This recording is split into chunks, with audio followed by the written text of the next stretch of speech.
آل محمد وعجل فرجهم۔ پہلے تو انتہائی ممنون اور مشکور ہیں آغا علی مرتضیٰ زیدی صاحب کے کہ انہوں نے اپنے قیمتی وقت میں سے ہمیں یہ موقع دیا کہ ہم سے براہ راست سوال جواب کر سکیں۔ قبول فرمائیں انشاءاللہ۔ ہمارے ساتھ کچھ دوستان ہیں آغا، پروگرام کا اس طرح ہم لوگوں نے فریم ورک رکھا ہے کہ کویشچنز ہم تک پہنچیں گے جو ہم آپ کو دیں گے، صحیح ہے، ڈیوریشن 1.5 آور، صحیح، اور پھر ان کے پاس جو کویشچنز ہوں گے وہ پیش کریں گے آپ کی خدمت میں اور پھر آپ ان کا جواب دیں گے۔ انشاءاللہ۔ ہم شروع کرتے ہیں پروگرام تلاوت قرآن پاک سے۔ سبتے بھائی بسم اللہ۔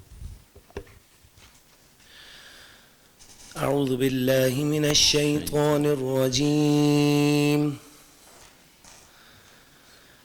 بسم الله الرحمن الرحيم، إنا أعطيناك الكوثر فصل لربك وانحر، إن شانئك هو الأبتر، صدق الله العلي العظيم، صلوات الله اللهم صل على محمد وآل محمد وعجل۔ میں اپنے تمام والنٹیئر سے ایک ریکویسٹ کروں گا، آپ لوگ سوال اپنے کاغذوں پہ لکھ لیں اور اس کے اندر جو سوال ہوں گے وہ آپ احسن بھائی اور کاظم بھائی کی خدمت میں پیش کریں تو میں پھر آگے تک وہ پہنچا دوں گا۔ ابھی یہاں پر اگر براہ راست کسی کا ایک سوال ہے تو وہ کر لیں تاکہ سب کے پاس ٹائم ہو کہ وہ اپنے سوالات کاغذ پہ لکھ لیں۔ 1 یا 2 منٹ کا ٹائم دے دیں آقا، انشاءاللہ۔ اس میں آپ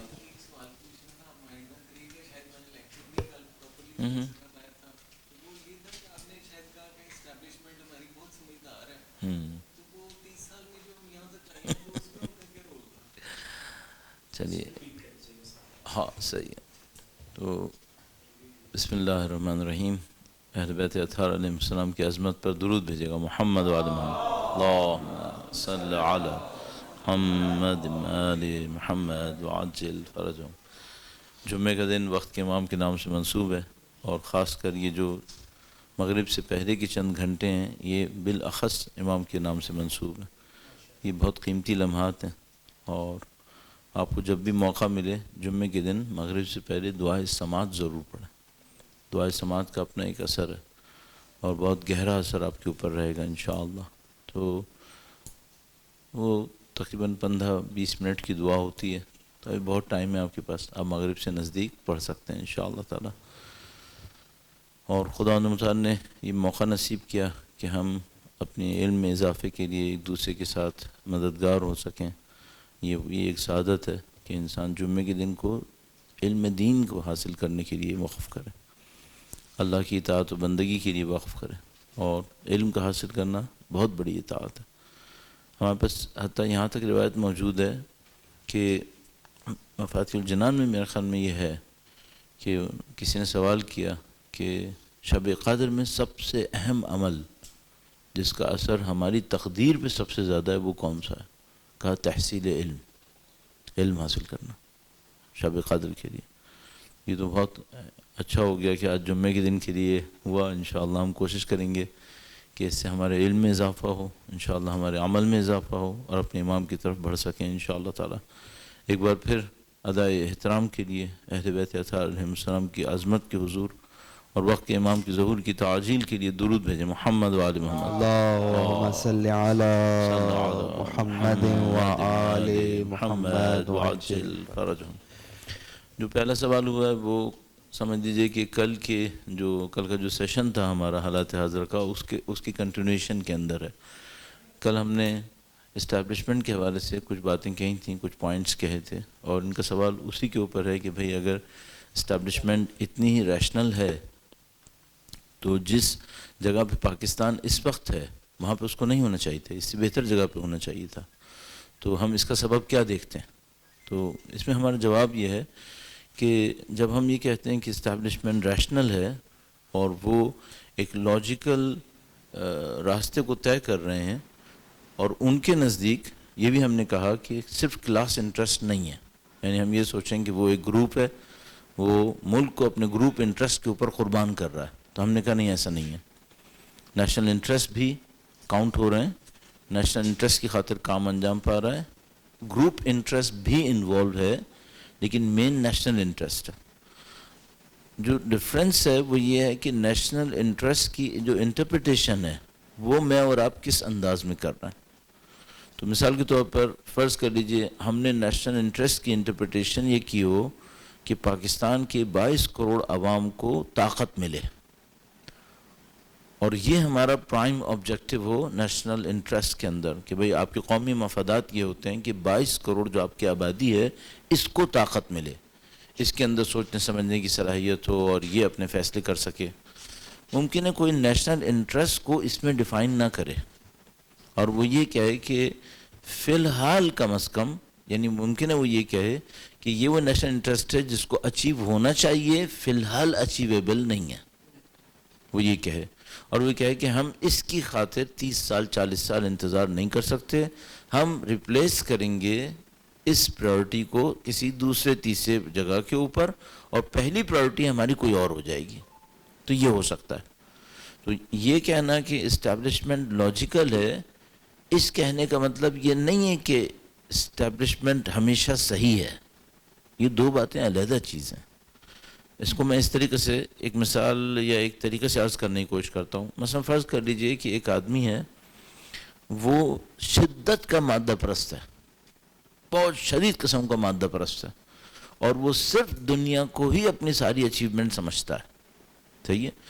تو جب وہ یہ کہتا ہے کہ دنیا ہی سب کچھ ہے اور وہ اپنی پوری زندگی اس کے اوپر گزارتا ہے، ٹھیک ہے، تو جو آبجیکٹیو اس نے چوز کیا ہے وہ غلط ہے، لیکن اس کے بعد یہ بندہ لاجیکل ہے.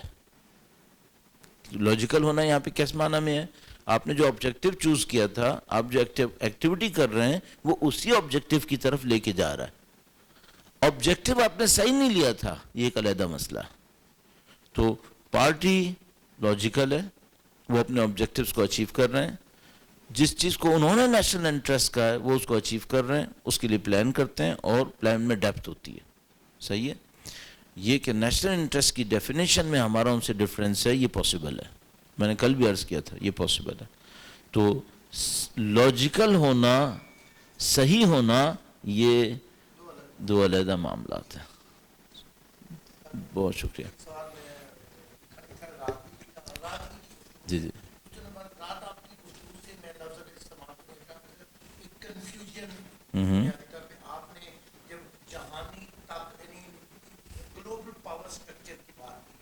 شفٹ کی بات کی، صحیح ہے. شفٹ میں آپ نے وہ مثال بھی دی کہ خاص طور پہ سیرین. اب ہماری جیسے میں اس جنریشن سے ہوں جس نے ویتنام کی جنگ میں امریکہ کو ذلیل ہوتے دیکھا، اور امام راہب تحریک. اتنے بوڑھے ہیں آپ؟ جی ہاں، صحیح صحیح. کیونکہ رات آپ نے صدام کی بات کی تھی تو میں تھوڑا اس سے اپنے پیچھے گیا. تو اچھا، پھر یعنی مقصد امام کی تحریک اچانک 77 کی تحریک کے بعد 78 میں پاکستان کا شیعہ حیران ہو گیا کہ مولوی تحریک. ہم تو یہاں دیکھ رہے تھے پی این اے کے حل والے لوگ، مفتی محمود. اچھا، امام کی تحریک ہم لوگ، میں خود پی ایس ایف اور D S F N S F کے پس منظر سے وابستگی تھی. صحیح ہے. اچھا، یہ سارا میں تیزی سے پس منظر بیان کرتے ہوئے جو آپ نے نیریٹو رات بیان کرنے کی کوشش کی، میں ایک کنفیوژن اپنی کلیئر کرنا چاہ رہا ہوں، اور شاید دوسری میں کہ پاور شفٹ میں بنیادی جو آپ کی گفتگو سے میرے نزدیک ہوا کہ یہ جو قرۂ ارض پہ موجود مادی قوتیں تھیں کیپٹلزم کی، جن کے دو بڑے، یعنی سوشلی کمیونزم تھا اور ایک کیپٹلزم کا کھلم کھلا، ان دو کا پاور شفٹ 80 کی دہائی کے بعد صورتحال مختلف ہوئی. افغانستان کی سارا پس جیو پولیٹیکل اور مارکیٹ اکانومی. اس وقت 2022 میں یوکرین جنگ اس پاور شفٹ کی ایک نئی شکل دے رہی ہے. صحیح ہے. اچھا، جو مجھے متشر ہے کہ آیا اب ہمارا سٹینڈ اس پاور شفٹ میں اس رجیم یا اس نظام کے ساتھ ہونا چاہیے جو ایک نیا طاقتور ابھر رہا ہے. صحیح. اور وہ رات بھی شاید سوال ہوا تھا، یعنی ہم پھر اٹھے اور ادھر سے ادھر آ گئے. صحیح ہے. ابھی آج آپ نے بڑی اچھی بات کی ہے کہ ایک اللہ کی تدبیر، جو آپ کی گفتگو کا موضوع تھا وہ اللہ کی تدبیر. کیونکہ امام کے مجھے جملے یاد آ رہے ہیں، جب سانحہ مکہ ہوا اس وقت امام نے گریا کرتے، وہ خطاب کیونکہ بی بی سی سے آتا تھا اور ہم بڑے غور سے سوال پہ آ جائیں. ہاں، امام نے یہ فرمایا تھا کہ یہ آل سعود اپنے ہی ہاتھوں ذلیل ہوگی. اس وقت ہمیں یہ ہنسی لگی تھی اور ثابت ہوا. تو کیا یہ سب کچھ اب نہیں ہوگا؟ ہم ابھی بھی رشیا پہ مقصد ہاں ڈیپینڈنٹ ہوں. میں سوری لمبا ہو گیا سوال. پہلی درخواست تو یہ کروں گا کہ کوشچنز کو ذرا رکھیں. صحیح ہے. اچھا، اس میں ہمیشہ کوشش یہ کریں کہ کوشچن میں مثال نہ دیں، کیونکہ کوشچن اگر تھیوری کی حد میں ہی رہے تو بہتر ہے. وہ مثال پہ ہونے لگتا ہے تو پھر وہ ایکسٹینڈ بھی ہو جاتا ہے اور اس پہ مشکل بنتی ہے. اچھا، اس میں سوال یہ ہے کہ کیا میں لب اب یہ نکال رہا ہوں، وہ یہ کہ ہم ایک اسلامسٹ ہونے کے ناطے، مثال کے طور پر ہم لوگ اپنی افکار و خیالات کے اندر جمہوریہ اسلامی کے حامی کے طور پر یا ایکسس آف ریزسٹنس کے حامی ہونے کے ناطے، کیا ہم یہ دیکھ رہے ہیں کہ ہم اپنی پوزیشن کو چینج کر رہے ہیں پرو رشینز میں؟ کیا ہم یہ کرنے والے ہیں؟ تو پہلی بات تو یہ کہ کیا مثال کے طور پر جب سے یہ نعرے اٹھے ہیں انقلاب اسلامی کے اندر، کیا کبھی انقلاب اسلامی نے یہ کہا کہ ہم پرو رشین بننا چاہتے ہیں؟ نہیں. اگر آپ کو یاد ہو، ہم اس زمانے سے نعرے جو لگا رہے تھے اور سن رہے تھے، لا شرقیہ لا غربیہ. اچھا، یہ جو لا شرقیہ یا لا غربیہ، اس کا مطلب کیا ہے؟ کیا اس کا یہ مطلب یہ جو ظاہری طور پہ آ رہا ہے وہ یہ ہے کہ ہم اسلام کی آئیڈیالوجی کے مقابلے میں لیفٹ اور رائٹ کو ایکسیپٹ نہیں کریں گے، ہم صرف اسلامک آئیڈیالوجی کے اوپر کنسنٹریٹ کریں گے؟ یہ ایک معاملہ ہے کہ آپ کی آئیڈیالوجی کیا ہے. دوسرا معاملہ یہ ہے کہ آپ ٹیکٹکس کے لیول پر کس کے ساتھ الائنس کریٹ کریں گے، ٹیکٹکس کے لیول پر. صحیح ہے. تو مثال کے طور پر آپ کا ایک لیول ہوتا ہے تقریباً اسٹریٹجی کا، جس کو ہم تقریباً 25 سال کم از کم سوچ رہے ہوتے ہیں کہ یہ آپ کی لانگ ٹرم اسٹریٹجی ہے. ایک دفعہ آپ ٹیکٹکس کے لیول کے اوپر ایک کام کر رہے ہوتے ہیں، تو اس کو آپ کسی بھی شارٹ ٹرم کے اندر رکھ سکتے ہیں، 6 مہینہ، 1 سال، 5 سال. صحیح ہے. ہمیں یہ معلوم ہے کہ رشینز، چائنیز یا حتیٰ ان سے ریلیٹڈ جو کچھ بھی گروپس ہیں، یہ لوگ ہیں میٹیریل، یہ اسپریچول نہیں ہے. اچھا، ہماری جو نیچر ہے وہ اسپریچول ہے. صحیح ہے. تو اگر ہم یہ کہیں کہ ہم جو اسپریچولیٹی کے اوپر بیس کر رہے ہیں، اسلام کے اوپر ایز اے ریلیجن بیس کر رہے ہیں اور ریولیوشن کے اوپر بیس کرتے ہیں، وحی کے اوپر بیس کرتے ہیں، یہ اسٹریٹجک الائنس کر رہے ہیں فار ایور ایک ایسی پارٹی کے ساتھ جس کی بیس میٹیریلزم ہے، نان اسپریچول ہے. صحیح ہے. یہ پاسبل ہی نہیں ہے، یہ پاسبل ہی نہیں ہے. اگر ہم یہ سوچیں کیوں پاسبل نہیں ہے، آپ بالآخر جب تک آپ اسپریچول رہیں گے اور ریولیوشن یعنی وحی کے اوپر بیس رہیں گے، آپ کبھی بھی کسی ایسے کے ساتھ 100% الائنس نہیں کر پائیں گے جس کی یہ بیس نہیں ہے، بلکہ اس کے مخالف ہے. وہ یہ آپ کبھی بھی نہیں کر پائیں گے. اچھا، اس خاطر پہلے دن سے ایک بات ہو گئی، لا شرقیہ لا غربیہ. ہم یہ کام نہیں کر سکتے، ہماری اپنی آئیڈیالوجی ہے. اچھا، یہ لا شرقیہ لا غربیہ کس کے مقابلے میں ہے؟ اس کے مقابلے میں ہے جو اسلام کی انٹرپریٹیشن کمیونزم میں کرے. وہ کیا کمیونزم وہی اسلام ہے؟ نعوذ باللہ. یا وہ آئے، اب ذرا خطرناک بات ہے، وہ یہ کہے کہ اسلام وہی ڈیموکریسی ہے. نہیں، ایگزیکٹلی جو ڈیموکریسی ہے وہ اسلام نہیں ہے. ایگزیکٹلی جو اسلام ہے وہ ڈیموکریسی نہیں ہے. اسلام کے اندر ڈیموکریسی کے کچھ ایلیمنٹس موجود ہیں. اسلام کے اندر ایون، پلیز اس کو ذرا اور تحمل سے دیکھیے گا، سوشلزم اور کمیونزم کے بھی کچھ ایلیمنٹس اسلام کے اندر مل جائیں گے. صحیح ہے. لیکن اسلام اپنی ایسنس کے اندر بیسڈ آن اسپریچولیٹی اور ریولیوشن ہے، لائف آفٹر ڈیتھ ہے، جبکہ کیپٹلزم اور کمیونزم، سوشلزم کے اندر اس ٹائپ کی کوئی بیس نہیں ہے. تو اگر ہم یہ کہیں کہ ہم آئیڈیالوجی میں نزدیک آ رہے ہیں، نہیں، آئیڈیالوجی میں نزدیک نہیں آ رہے. اچھا، اب اگلا مرحلہ ہے وہ یہ کہ اگر ہم کسی کے ساتھ آئیڈیالوجی میں نزدیک نہیں ہوتے تو کیا نیسیسریلی اس کے ساتھ جنگ میں ہوتے؟ نہیں.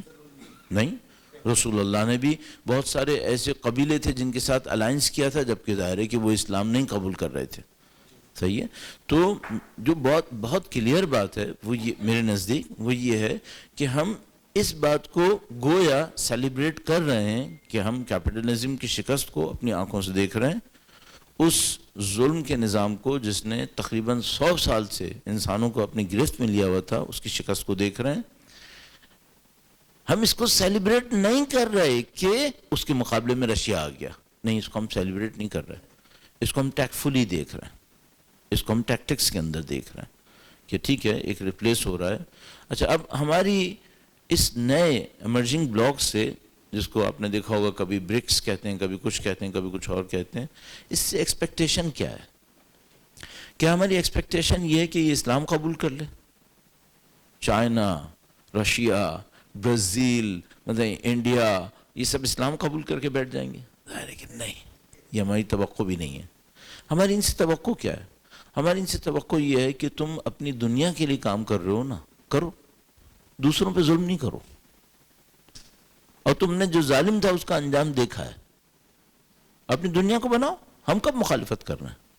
تو مثال کے طور پر چائنا ہے، اگر چائنا یہ کہنا چاہتا ہے کہ بھئی ہم اکانومی کو ڈیولپ کریں گے، ہم دنیا کے ساتھ کوآپریٹ کریں گے، ہم ان کو بھی گراؤنڈ دیں گے اور خود بھی کمانا چاہتے ہیں، دیٹس گڈ، فیئر انف، آپ کمائیے.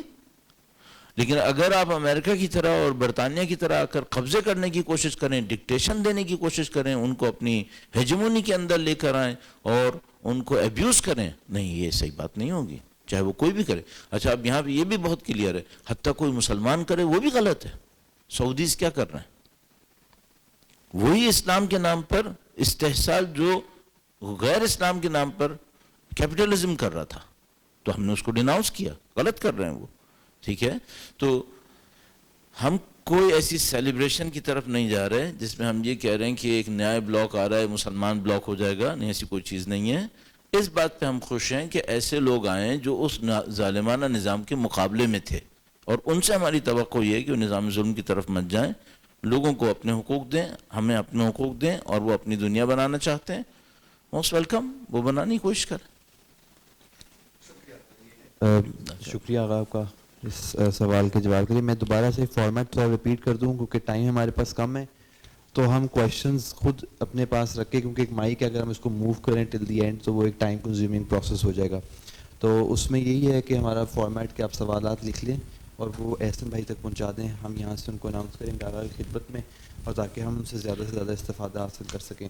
اگلا جو سوال ہے آغا وہ ہے کہ کیا پاکستان کے مسائل، اگر مناسب سمجھیں آپ سوال لیتے رہیں اور مجھے دیتے رہیں، ٹھیک ہے نا، تو مجھے فائدہ یہ ہوتا ہے کہ ہاں، ایک اس میں ایک تو کہ آپ ترتیب بناتے رہیں، دوسرا فائدہ یہ ہوتا ہے کہ شاید پڑھنے میں کچھ جگہوں پہ سینسر کروں جو شاید آپ نہ کر پائیں امیڈیٹلی، صحیح ہے، تو میں وہ کام کر پاؤں گا اپنے ایکسپیرینس کو استعمال کرتے ہوئے.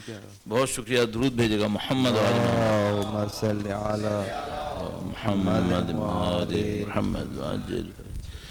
انہوں نے فرمایا کہ کیا پاکستان کے مسائل بالخصوص اہل تشیع کے مسائل پر تحقیق، تجزیہ، تحلیل کے لیے کسی ادارے کا قیام ممکن ہے؟ اگر ممکن ہے تو کیسے؟ دیکھیے، یہ باتیں ہوئی تھیں، تھوڑا سا ہم اس کو لائٹ موڈ میں اگر رکھیں، اس کو بہت زیادہ آفیشیل نہ رکھیں، تو میں اس کو اس طرح سے عرض کروں کہ یہ جو پوائنٹ ہے، یہ سمجھ لیجئے کہ میں جہاں کہیں بھی جاؤں گا اور 2-4 دن رکا اور مسائل کے اوپر بات ہوئی، 1-2 دن بھی بلکہ رکا، یہ کوشچن ضرور آئے گا.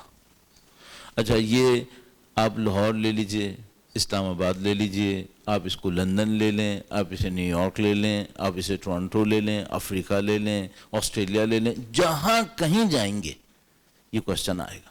یہ اتنا لاجیکل کوشچن ہے. تو کوشچن کیا ہے؟ کوشچن یہ ہے کہ بھائی ہم کمیونٹی ہونے کے ناطے اپنے مسائل کے اوپر غور و خوض کرنے کے لیے، گفتگو کرنے کے لیے ادارے کیوں قائم نہیں کر رہے؟ اور اگر قائم ہوئے ہوئے ہیں تو وہ ادارے کہاں ہیں؟ نہیں قائم ہوئے ہوئے تو وہ ادارے کیوں نہیں قائم ہوئے ہوئے؟ اور اس کا طریقہ کار کیا ہونا چاہیے؟ اچھا، اس کے اوپر یہ سمجھ لیجئے کہ اگر مجھے پاکستان آئے ہوئے واپس تقریباً 26 سال ہوئے ہیں، تو ہر کچھ عرصے کے بعد اس ٹائپ کی کوشش ہوتی ہے کہ اس طرح کا ایک ادارہ بنے. گفتگو بھی ہوتی ہے، کوشش بھی ہوتی ہے. آلموسٹ سمجھ لیں 3-4 سیشن تک ایک ہی جیسا پروسیس کاپی ہوتا ہے، اور 4-5 سیشن کے بعد جا کر وہ معاملہ کولیپس کر جاتا ہے. یہ ہم نے کئی دفعہ تجربہ کیا. اچھا جن لوگوں کے ساتھ ہم نے تجربہ کیے ان میں سے اب کچھ لوگ دنیا میں نہیں بھی رہے، تو میں بھی سوچتا ہوں کہ چلو میں بھی اس تجربے کے ساتھ ہی شاید جاؤں گا، اور کچھ لوگ ہیں وہ ابھی باقی ہیں بہرحال۔ اب اس کا ایک حل ہم نے سوچا، یعنی ہمیں یہ سمجھ میں آیا کہ اگر ہم اس طریقے سے بڑھتے رہے تو یہ ادارہ کبھی نہیں بن پائے گا جس طرح سے ہم معمولاً سوچتے ہیں۔ تو ہم نے ایک حل سوچا، اس حل کا ہم نے ایک بلو پرنٹ تیار کیا اپنے ذہن میں کہ بھائی اس طرح کا ایک کام کیا جا سکتا ہے۔ تقریباً 20 منٹ لگتے ہیں مجھے وہ بلو پرنٹ پیش کرنے میں کہ اس بلو پرنٹ کے اوپر یہ ادارہ بن سکتا ہے کم سے کم ریسورسز کے ساتھ۔ اللہ کا شکر یہ ہے کہ میں نے یہ بلو پرنٹ دنیا کے مختلف شہروں میں لوگوں کے سامنے رکھا ہے کہ دیکھیے یہ کام جس طرح سے آپ چاہ رہے ہیں ایسے نہیں ہونے والا ہے، اس طرح سے شاید ہو جائے۔ خدا کا شکر ہے آج تک کوئی بندہ مجھے نہیں ملا جو یہ کہے کہ جو آپ کہہ رہے ہیں یہ قابل عمل نہیں ہے۔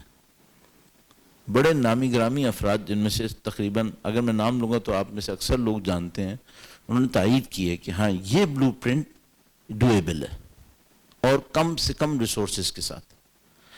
انفارچونیٹلی میں گارنٹی سے آپ کو کہہ رہا ہوں کہ یہ ہماری پرائورٹیز میں سے نہیں ہے، ہماری قومی پرائورٹیز میں سے یہ نہیں ہے۔ اب اس کی وجہ بھی سمجھ میں آتی ہے کسی حد تک، لیکن یہ میں آپ کو بتا دوں کہ اگر یہ پرائورٹیز میں سے ہوتا تو یہ بن چکا ہوتا، وہ بن چکا ہوتا۔ تو یہ ہماری پرائورٹیز میں سے نہیں ہے۔ اچھا سوال یہ کہ ہماری پرائورٹیز میں سے کیوں نہیں ہے، جبکہ بات بہت لاجیکل ہے، پوری دنیا میں سمجھ میں آ رہی ہے۔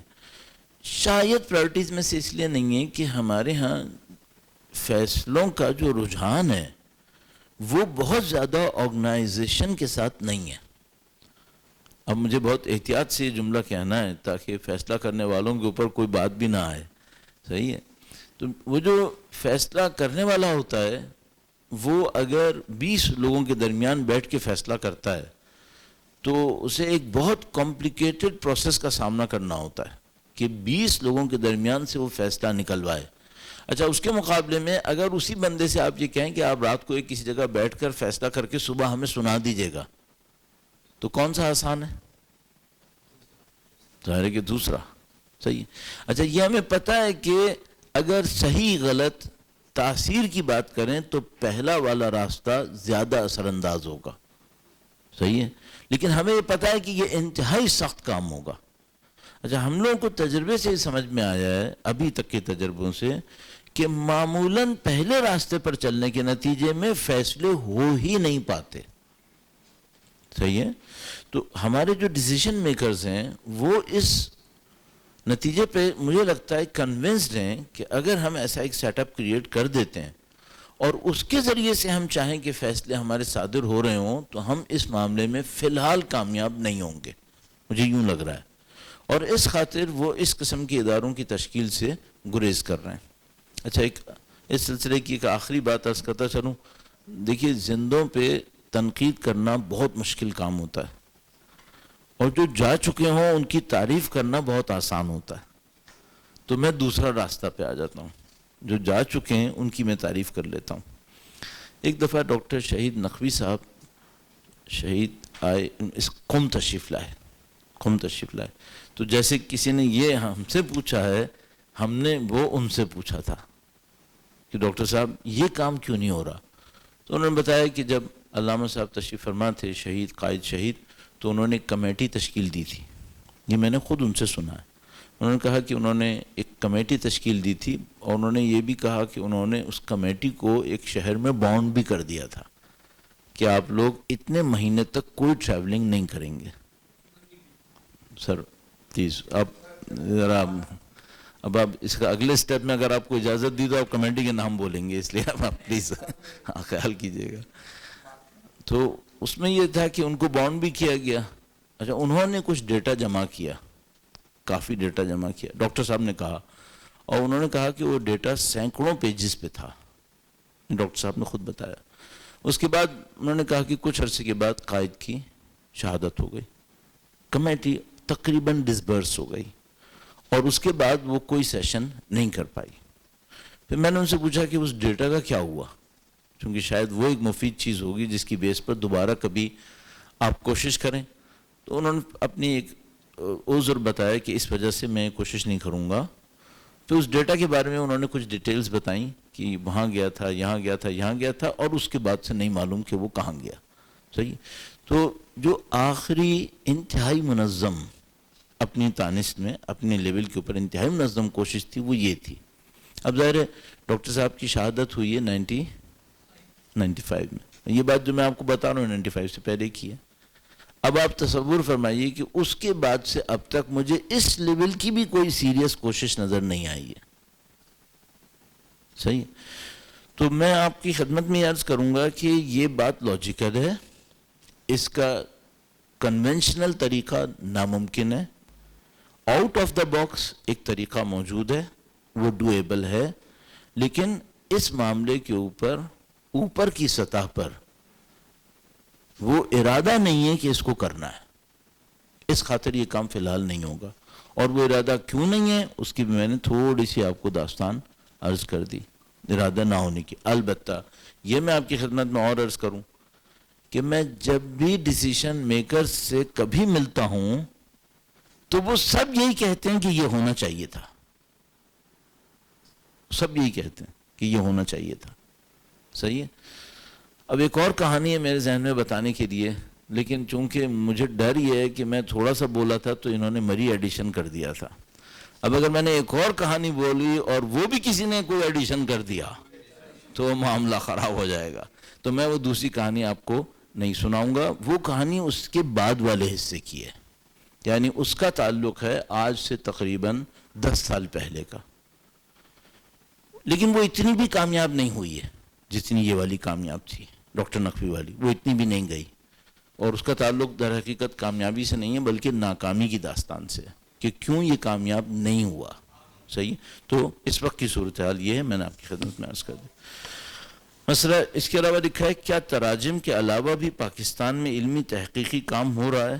اگر ہو رہا ہے تو کیا ان کی نشاندہی ممکن ہے؟ ظاہر ہے یہ جو بھی کہہ رہے ہیں وہ مجھ سے کہیں زیادہ ان اداروں کو جانتے ہیں. کیسے ہی ہے. اور میرا اپنے خیال ہے بہت اسکیٹرڈ پاکستان کے اندر بہت اسکیٹرڈ کچھ لوگ اپنی اپنی سطح میں تحقیقی کام کر رہے ہیں، اداروں کی سطح میں نہیں ہو رہا. اچھا ایسا کیوں نہیں ہو رہا؟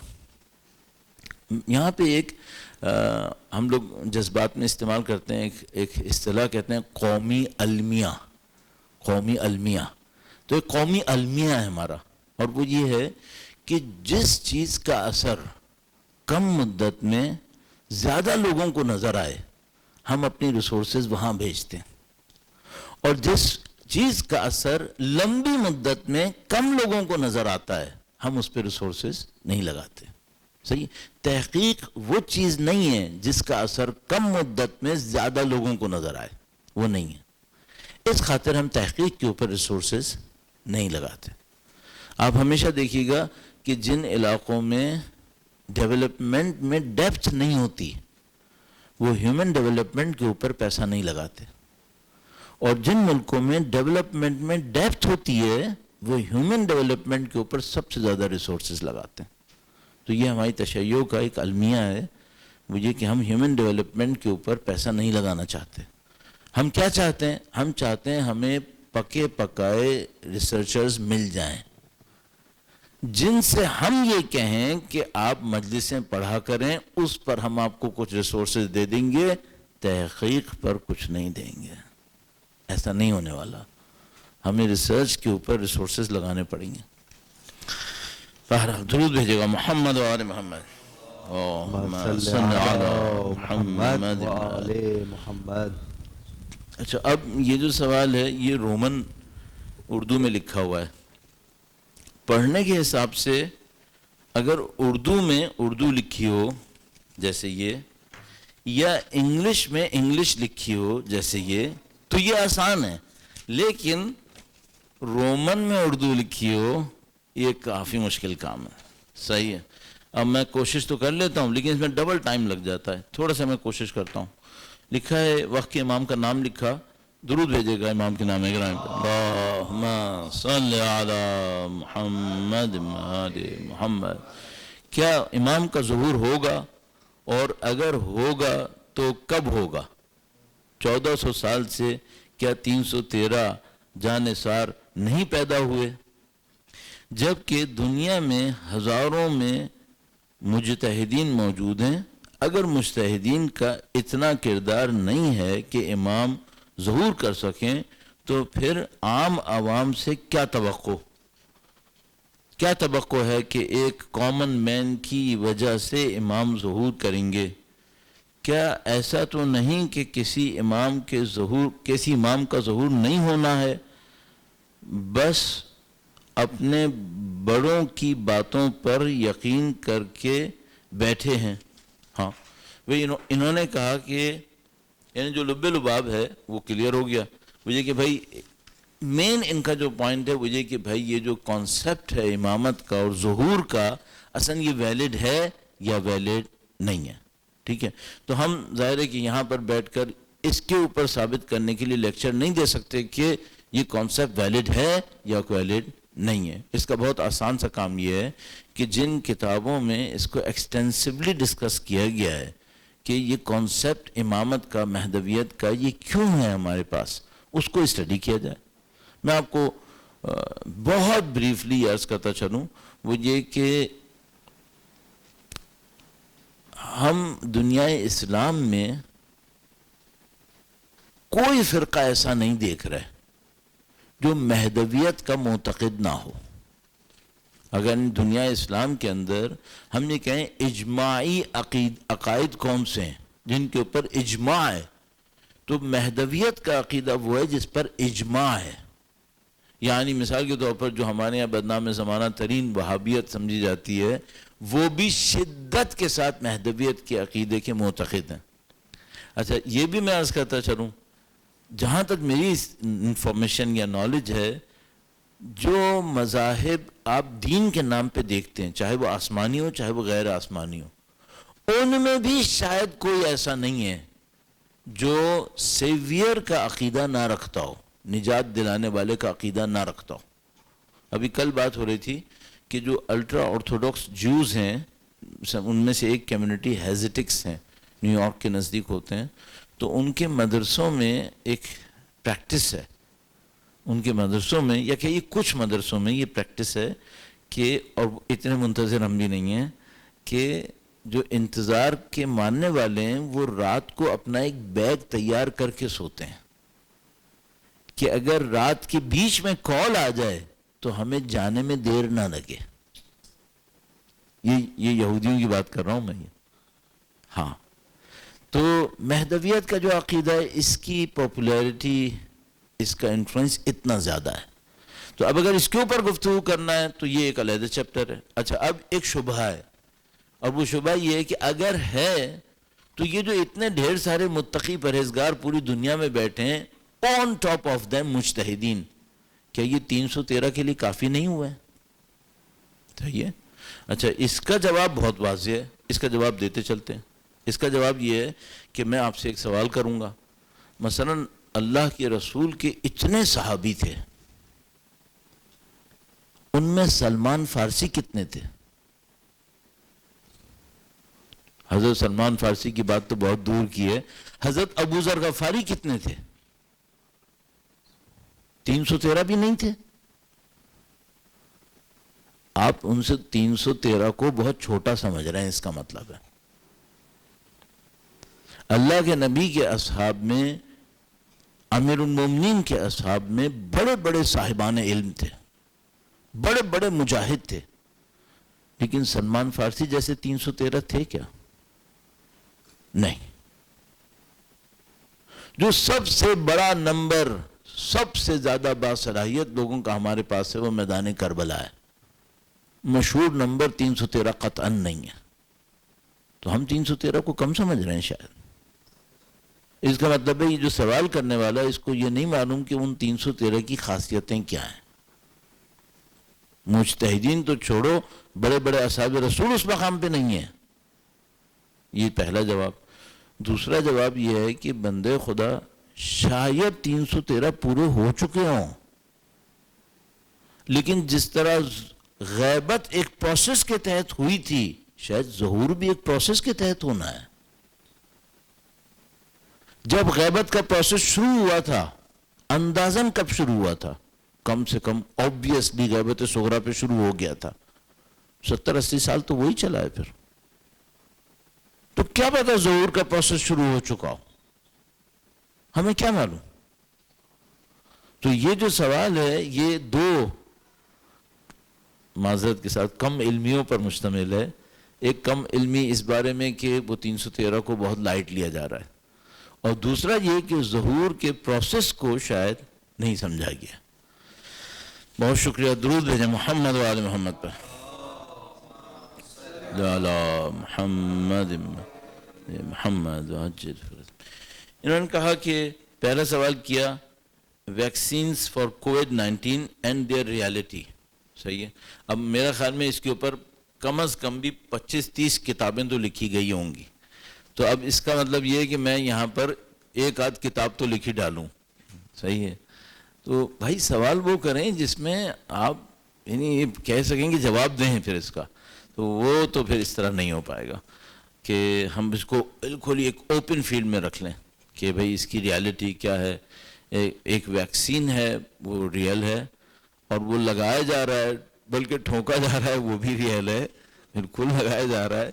ہاں یہ کہ اس ویکسین کا اثر ہونا کیا ہے ڈسپیوٹڈ ہے. اصلاً اس ویکسین کی ضرورت ہے بھی یا نہیں ہے یہ بھی ڈسپیوٹڈ ہے. نہیں کہ میں ڈسپیوٹ کروں گا چونکہ میری میڈیکل سائنسز میری فیلڈ نہیں ہے تو میں کون ہوتا ہوں اس میں ڈسپیوٹ کرنے والا. میں تو خود میڈیکل سائنسز کے جو لوگ ہیں ان کو ریفر کرتے ہوئے کہہ رہا ہوں کہ اس کی نیسیسٹی ڈسپیوٹڈ ہے، اس ویکسین کی ریالٹی ڈسپیوٹڈ ہے، اور اس ویکسین کا جو کمرشل آسپیکٹ ہے وہ بھی ڈسپیوٹڈ ہے. تو میرا اپنے خیال ہے اس میں کوئی ایک پلیٹ فارم نہیں ہے جس کے اوپر ہم آ کر یہ کہیں گے یہ ریالٹی ہے. نہیں، یہ سب ڈسپیوٹڈ ہے. انٹل یہ کہ ڈسپیوٹڈ ہے ہم اس میں کوئی خاص بات نہیں کہہ سکتے کیونکہ ہماری فیلڈ اسپیشلائز فیلڈ نہیں ہے. دوسرا سوال ہے آیت اللہ مرشی Najafi in his will write a zikr for ruku for spiritual elevation. Such acts cause an impact and in what form? یہ جو ذکر کی دنیا ہوتی ہے یہ بڑی عجیب دنیا ہوتی ہے، آپ سب کو پتہ ہی ہے. میں ایسے ہی عرض کر رہا ہوں بعض اوقات ایسا ہوتا ہے کہ آپ گوگل میپ استعمال کر رہے ہوتے ہیں، اور میرے ساتھ تو بہت دفعہ ہوا ہے ایسا کہ میں استعمال کر رہا ہوں اور میں ٹھیک ٹھاک اس کے بتائے ہوئے پہ چل رہا ہوتا ہوں اور اچانک میرا ڈیٹا کا کنیکشن ٹوٹ جاتا ہے. اور جب کنیکشن جڑتا ہے تو مجھ سے کہتا ہے میک اے لیفٹ ٹرن اور میں لیفٹ ٹرن لے لیتا ہوں اور تھوڑی دیر کے بعد وہ کہتا ہے کہ بھائی یہ کیا ہو گیا، یہ تو آپ کام ہی خراب ہو گیا سارا. صحیح. اچھا یہ کیوں ہوا؟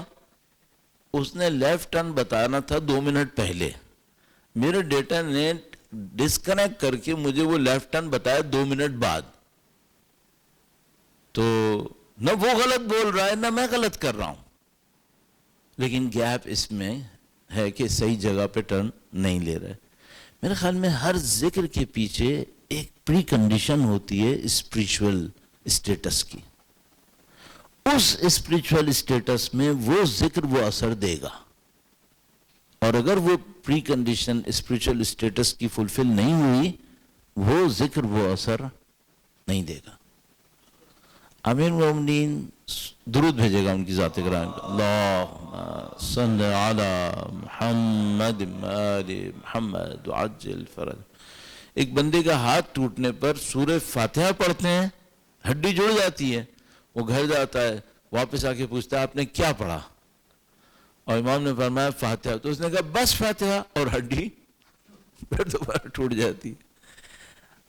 ابو حمزہ صومالی صحیفہ سجادیہ کے اندر موجود ایک دعا اپنے بچے کے ٹوٹے ہوئے ہاتھ پہ پڑھتے ہیں اور اس کی ہڈی جڑ جاتی ہے. یہاں تک کہ ہڈی جوڑنے والا جب یہ دیکھتا ہے کہ جو ہڈی 1-2 منٹ پہلے ٹوٹی تھی وہ اب جڑی ہوئی ہے تو وہ حمزہ سے کہتا ہے کہ تم شیعہ لوگ ایسے جادو بہت کرتے ہو.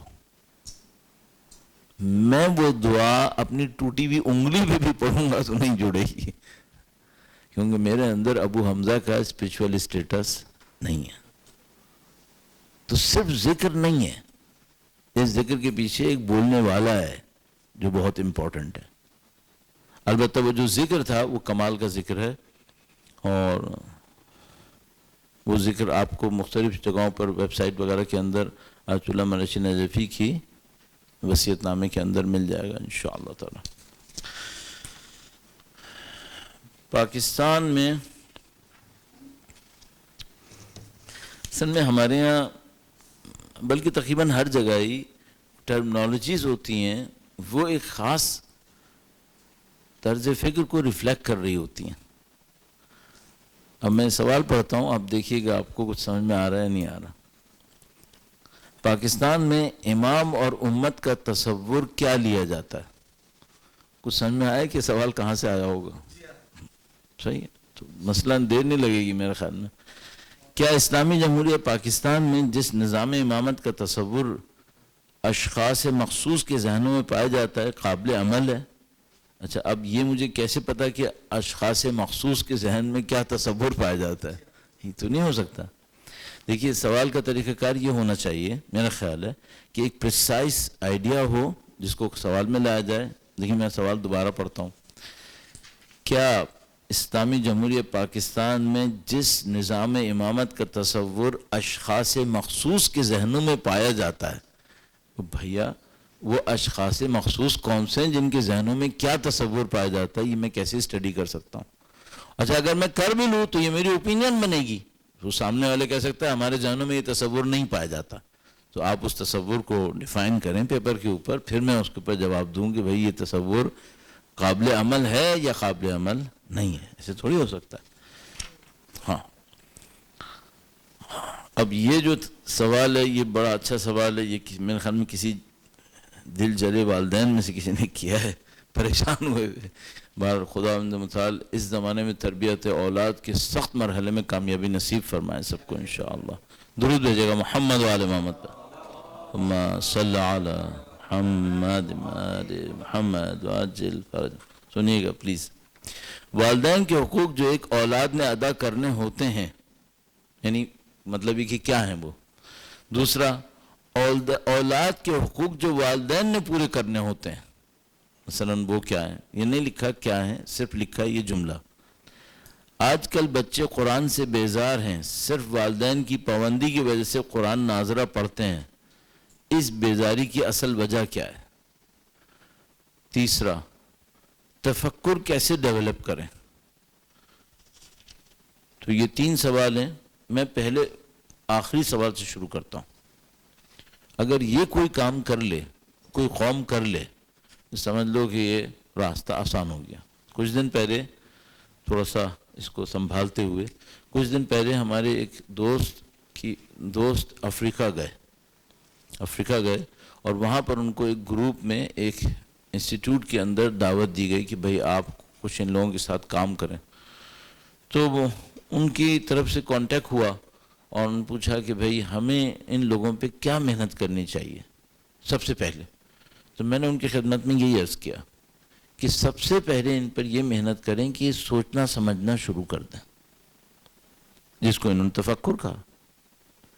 اچھا، ممکن ہے کوئی جواب میں کیا ہے کہ کیا ایسا ہو سکتا ہے کہ انسان کا دماغ کچھ نہ سوچے؟ آج کل تو لوگ سو اس لیے نہیں پا رہے کہ ہر وقت دماغ کچھ نہ کچھ سوچتا رہتا ہے۔ یہ کیوں رات بھر مارے پھرتے رہتے ہیں؟ اسی وجہ سے کہ دماغ سوچتا رہتا ہے۔ تو کیا مثلا تفکر کے تو ماہر ہیں یہ لوگ؟ نہیں، یہ تفکر نہیں ہے، یہ اوور تھنکنگ ہے۔ تفکر آرگنائزڈ تھاٹس کو کہتے ہیں، ورنہ تو ہر جانور کے اندر تفکر ہے۔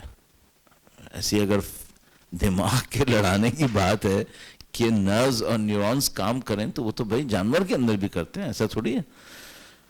تفکر کا مطلب کیا ہے؟ تفکر کا مطلب یہ ہے کہ آپ ایک آبجیکٹو کو ڈیفائن کریں، اس آبجیکٹو تک پہنچنے کے لیے اپنی کوشش کو انجام دیں، اور لاجیکل پیٹرن کے اوپر آپ اپنے آبجیکٹو تک پہنچ جائیں۔ تو مثلا آپ نے سوچا کہ بھائی فرض کر لیں کہ یوں ہی ایسے ہی میں کہہ رہا ہوں کہ مثلا پاکستان میں انرجی کا ایشو ہے، یہ ایک آبجیکٹو ہے کہ اس کو سالو کیا جائے۔ تفکر کیا ہوگا؟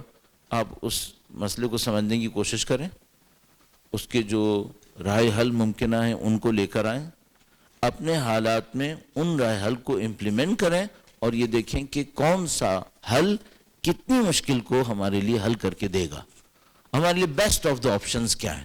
یہ تفکر ہوگا. اس کے مقابلے میں کیا ہوگا؟ اس کے مقابلے میں یہ ہوگا کہ لائٹ جائے گی اور میرا دماغ زمین و زمان کو گالیاں بک رہا ہوگا، اور 2 گھنٹے جب تک لائٹ گئی ہے میں گالیاں بکتا رہوں گا اور میرا دماغ مسلسل چل رہا ہوگا. تو کیا کوئی اس کو تفکر کہے گا؟ نہیں، یہ تفکر نہیں ہے، یہ اوور تھنکنگ ہے. ٹھیک ہے؟ بس تفکر ہم کیسے سکھائیں؟ سادہ باتوں سے. مثلا آپ بچے کے ساتھ چل رہے ہیں، ٹھیک ہے، آپ بچے کے ساتھ چل رہے ہیں اور سامنے ایک جگہ پہنچی ہے جہاں پر آپ کو لگ رہا ہے کہ بچہ سلپ ہونے والا ہے، اور آپ نے تفکر سکھانا ہے اسے. تو آپ کیا کریں؟ آپ بچے سے پوچھیں اگر ہم یہیں سے چلیں تو کیا ہم گر سکتے ہیں؟ آپ کے بچے کو سوچنے کی عادت پڑے کہ ہاں یہ یہاں سوچنا چاہیے پہلے کہ ہم گریں گے یا نہیں گریں گے. تو مثلا وہ آپ کا بچہ آپ سے کہے کہ چلتے ہیں بس، تو آپ کہیں نہیں بیٹا ذرا سا میں چاہ رہا ہوں تم سوچو ہم گریں گے یا نہیں گریں گے، یا ہمیں کوئی اور راستے پہ جانا چاہیے.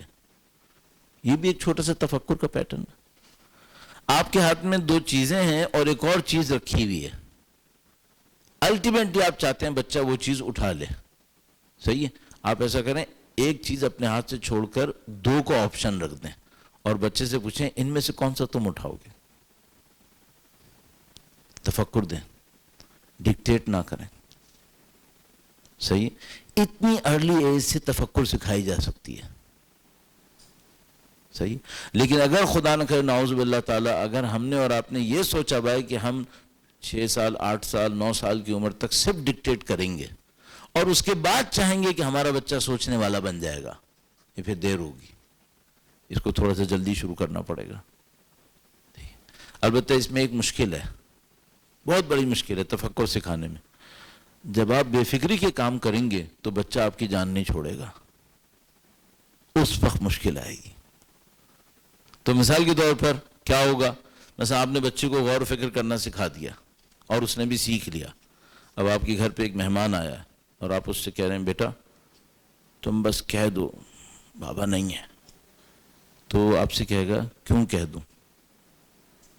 کیوں؟ اب آپ بہت چڑھیں گے، کہیں گے بس میں کہہ رہا ہوں کہہ دو.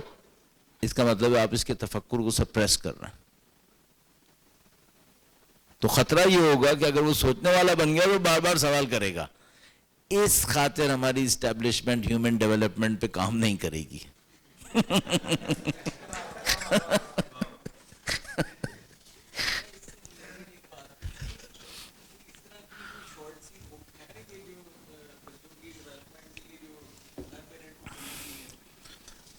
میرا خیال ہے نہیں ہے، میرا خیال ہے نہیں ہے، کیونکہ یہ کوئی شارٹ کٹ اس معاملے میں نہیں ہے. میں عرض کر رہا ہوں کاش ایسا ہوتا تو میں اس کتاب کو پرنٹ کرا کے تقریباً مفت میں سب کو دے دیتا. لیکن میں بتا رہا ہوں ایسا نہیں ہے. ہمارے میں نے جو اس بارے میں لکھنے والے ہیں ان میں سے ایک بہت خوبصورت ایک جملہ کسی نے لکھا.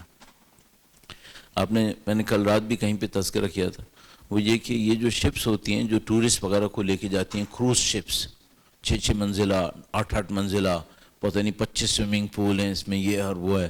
تو مثال کے طور پر یہ اگر کہیں کسی غلط ساحل پہ چڑھ جاتی ہے تو کیا مصیبت آتی ہے. آپ نے اٹلی میں دیکھا ہوگا ایک دفعہ کروز شپ ڈوب گئی تھی، پتہ نہیں کتنے لوگ مر گئے تھے اس میں. اور اسی طرح ایک وہ کنال پاناما کے اندر گھس گئی تھی، ایک مصیبت بن گئی تھی، کارگو شپ تھی البتہ. تو مثال کے طور پر اگر آپ سے کوئی یہ کہے کروز شپ 9 منزلہ 2500 پیسنجر اس میں بیٹھے ہوئے، وداؤٹ ٹریننگ آپ اس کو چلائیں، تو کیا کبھی آپ چلائیں گے؟ نہیں کریں گے. تو اس نے کہا کہ بچے پالنا اس سے زیادہ مشکل ہے. تو چھوٹی سی کتاب سنبھال لے گی؟ نہیں سنبھالے گی، مشکل کام ہے. ہاں میرا خیال میں ایک اسپریچول ڈیولپمنٹ اس میں بہت ضروری ہے، اللہ سے مدد مانگنا بہت ضروری ہے. یہ مشکل کام ہے. اچھا ممکن ہے آپ کے ذہن میں یہ آئے کہ یہ پہلے والے کیسے کر لیتے تھے؟ کیونکہ اس پروسیس کے اندر بہت بڑی ایک کامیابی کا راز جو مجھے سمجھ میں آتا ہے وہ لائف کی کمپلیکیشن کو کم کرنا ہے. ہم لائف کی کمپلیکیشن میں پھنسے ہوئے ہیں. ہمارے بچے بہت کم عمر میں سیانے ہو جاتے ہیں. اتنا کمپلیکیشن میں ڈالا ہوا ہے ہم نے اپنے بچوں کو. تو میں بعض اوقات دیکھتا ہوں کہ جو سیانہ پن مثال کے طور پر بچے میں بلوغ کے نزدیک آنا چاہیے تھا وہ ہمارے 4-5 سال کے بچے میں آ جاتا ہے. کمپلیکیشن اتنا کر دیا ہے. تو میرا اپنے خیال ہے یہ ایک مشکل کام ہے. اگر آپ کتاب ہی کے حوالے پہ اتنا اصرار کریں تو کچھ علماء نے اس کے اوپر محنت کی ہے. مثلا آیت اللہ ابراہیم امینی مشہور ہیں اس معاملے میں، جنہوں نے تربیت اولاد کے اوپر کچھ کتابیں تحریر کی ہیں. اسی طریقے سے ایک سیریز تھی کتابوں کی اخلاق کے نام سے، جس میں بچے کی تربیت کے اوپر احادیث کو بھی جمع کیا گیا تھا. اسی طرح ایک بہت بڑے فلاسفر، ایک اسپیکر تھے، اوریٹر تھے، آغا فلسفی نام کر کے. انہوں نے بچوں کے اوپر، جوانوں کے اوپر، نوجوانوں کے اوپر روایات کے کلیکشنز کے اوپر کتابیں لکھی تھیں. تو یہ اچھے کام کیے ہوئے تھے لوگوں نے. درود بھیجے گا محمد و آل محمد.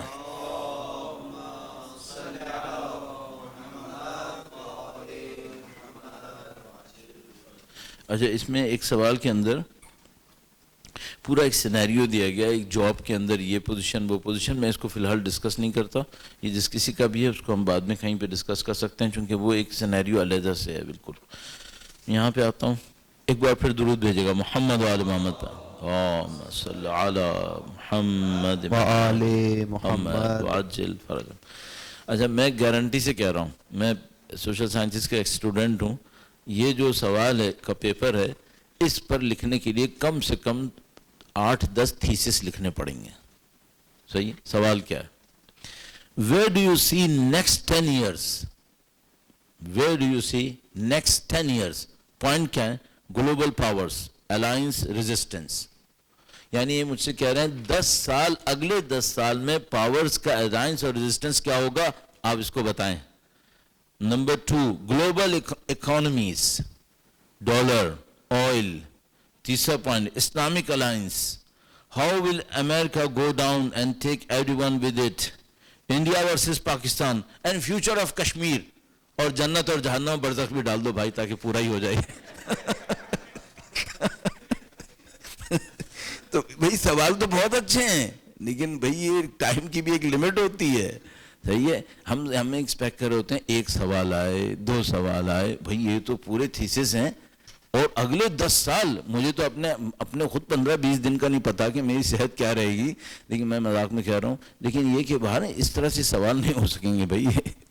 ہاں، میں کیا کرتا ہوں، اس کا ایک اوور آل جواب دینے کی کوشش کرتا ہوں، ٹھیک ہے؟ ورنہ اگر ہم پریسائز ہو کر جواب دیں، یہ ظاہر پاسبل نہیں ہے. تو یہ بہت کئی کتابوں کی بات ہے. ہاں، تو ہم اگلے 10 سال میں ہم کیا سوچ رہے ہیں کہ کیا ہونے والا ہے. میرا اپنے خیال ہے تقریباً 2008-2010 کے بعد سے میں سیریسلی معتقد رہا ہوں، بار بار کہتا رہا ہوں کہ گلوبل جیوگرافی انسٹیبل ہے، اس میپ نے چینج ہونا ہے. تو تقریباً 2010 سے میں اس بات کو مسلسل کہہ رہا ہوں کہ یہ جو دنیا کا نقشہ اس وقت ہے، اس دنیا کے نقشے نے چینج ہونا ہے.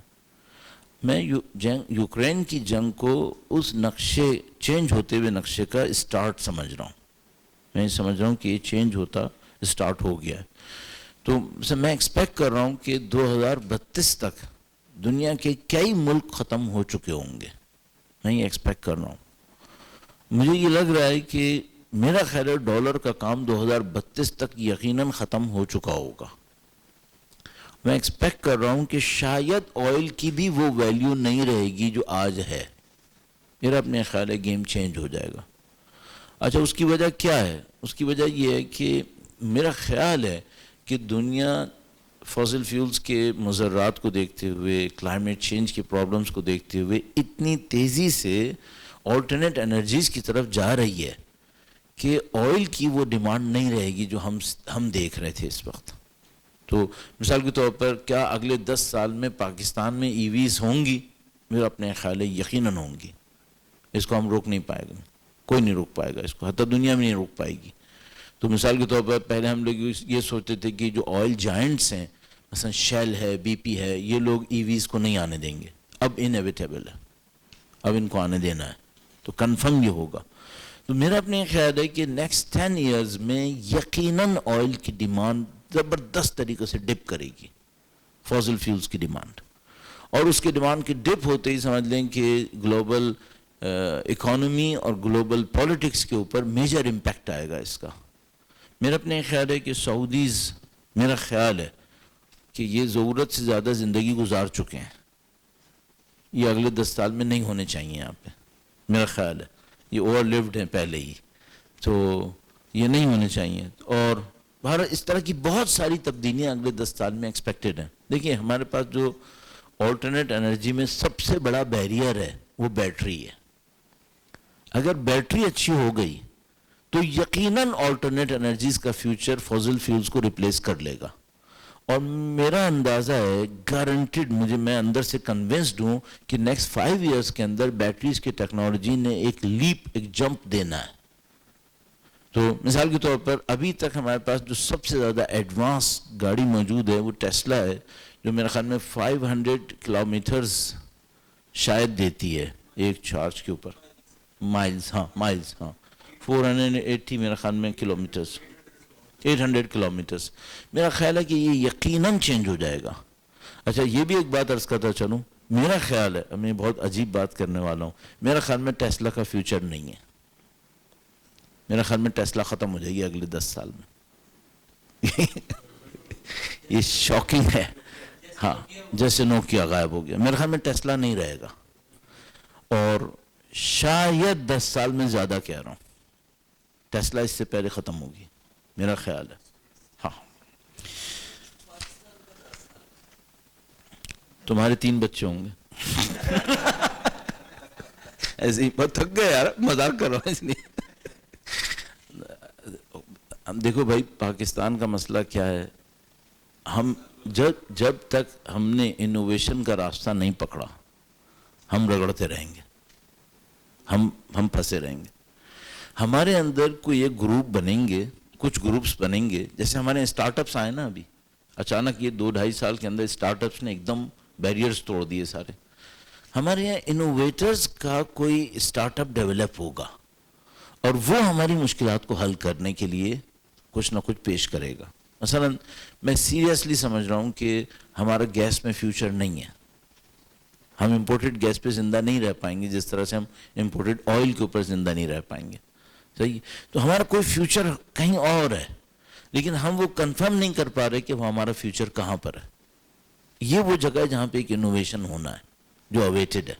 تو میرا اپنے خیال ہے پاکستان کے اندر مجھے تقریباً یقین ہے کہ نیکسٹ 10 ایئرس کے اندر وہ گروپس بن چکے ہوں گے جو پاکستان کے اپنے انوائرمنٹ کے لیے پرابلمس کے سلوشنز دیں گے، اور ان کی بیس پر یہ کنٹری کسی اور راستے کے اوپر جائے گا جو ابھی تک نہیں گیا.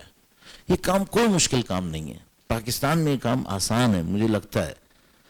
مثلا ایک چھوٹی سی ایک بات ہے، آپ سب جانتے ہیں، میں بھی اس کو دوبارہ دہرا رہا ہوں، وہ یہ کہ مثلا جو آلٹرنیٹ انرجیز میں بہت زیادہ کام کیا وہ اسکینڈینیوین کنٹریز نے کیا تھا. انہوں نے بہت محنت کی اس کے اوپر، کینیڈا نے، اسکینڈینیوین کنٹریز نے. اور مجھے یاد ہے جب میں ان کے مختلف ڈیولپمنٹس کو آج سے 10 سال پہلے دیکھتا تھا تو ان کے ہاں یہ لکھا ہوا ہوتا تھا کہ اگر 165 ڈیز پر ایئر سورج نکل آئے تو ہم آلٹرنیٹ انرجی پہ شفٹ ہو جائیں گے، جو ان کے ہاں کبھی نہیں نکلتا. ہمارے یہاں 300 دن نکلتا ہے. اگر ہم ابھی تک نہیں گئے ہیں تو یہ سوائے غلطی کے کچھ نہیں ہے، ہمیں جانا ہوگا. میں نے بتایا ہمارے پاس بیریئر ہے بیٹری، یہ بیٹری سولو ہوگی. دنیا میں بہت سارے انوویٹیو ریسرچز ہو رہی ہیں جو بیٹری کے ایشو کو سولو کریں گی. کم از کم گاڑی کی بیٹری کا ایشو ودن 2 اور 3 ایئرز سولو ہو جائے گا. تو اگلے 10 سال میں ایک میجر جمپ آنی چاہیے. دنیا چینج ہوگی بہت تیزی سے، میرا اپنا ہی خیال ہے. کوئی ممکن ہے کہ وشفل تھنکنگ مثلا، لیکن لگ رہا ہے ابھی ایسا لگ رہا ہے. درود بھیجے گا محمد وآل محمد، اللہم صل علی محمد محمد وعجل. لکھا ہے کہ جب امام کی تشریف آوری ہوگی، الفاظ میں نے تبدیل کیے اپنی طرف سے، پوری دنیا میں روحانی نظام ہوگا، اور اگر ایسا ہوگا تو یہ مادی دنیا کیسے اسے تسلیم کرے گی؟ حق اور باطل تو ہر وقت دو بدو موجود ہے. اس وقت سب مذہب اسلام کی طرف کیسے چلے آئیں گے؟ عقلی طور پر دلیل چاہیے. دیکھیے ایک سادہ سی بات عرض کرتا ہوں. ابھی میں آپ کے سامنے عقل سے یہ دکھاؤں گا کہ جو اسلام کو نہیں مانتے انہوں نے اسلام کو کیسے مان لیا ہے. کیسے؟ صفائی پہ سب سے زیادہ اصرار کس دین میں ہے؟ ہم سب کو پتا ہے اسلام میں. اچھا، جب اسلام آیا اور اس نے صفائی کا کانسیپٹ دیا تو بہت سارے غیر مسلمان معاشرے زبردستی گندگی پہ گئے کہ ہم اسلام کو نہیں مانیں گے. تو مجھے یاد ہے میں ایک بک پڑھ رہا تھا تو اس میں لکھا تھا کہ ویسٹ کے کئی ملکوں کے اندر پادری لوگوں کو اس بات کے اوپر سزا دیتے تھے کہ تم بھی مسلمانوں کی طرح جمعہ نہانے لگے ہو. تو کئی مثلا ویسٹرن کوئنز اور پرنس کے بارے میں آپ جا کے پڑھیے گا تو مثلا ایک کوئن تھی، اس کا طرز امتیاز یہ تھا کہ وہ ہر مہینے نہاتی ہے چاہے ضرورت نہ ہو.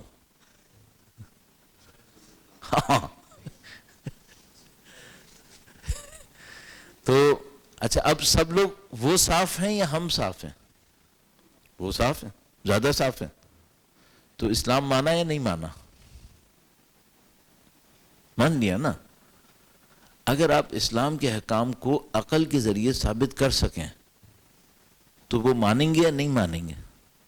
چاہے دین نہ مانے، احکام مانیں گے. جیسے دین صفائی مان لی انہوں نے اور وہ صفائی کر رہے ہیں. ہاں، وہ قربتاً اللہ نہیں کر رہے لیکن صفائی کر رہے ہیں یا نہیں کر رہے؟ صفائی کر رہے ہیں.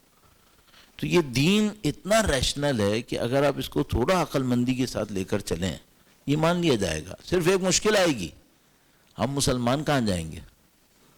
جیسے ہم صفائی کے معاملے میں پھنس گئے کہ اب ہمارا جو ہم پہ طنز کرنے والا ہے. اچھا، یہ بھی عرض کرتا چلوں، جو واٹس ایپ کے اوپر طنز کرنے والے ہوتے ہیں نا، اے مسلمانوں اے مسلمانوں، ان میں سے زیادہ تر لوگ مسلمان نہیں ہوتے.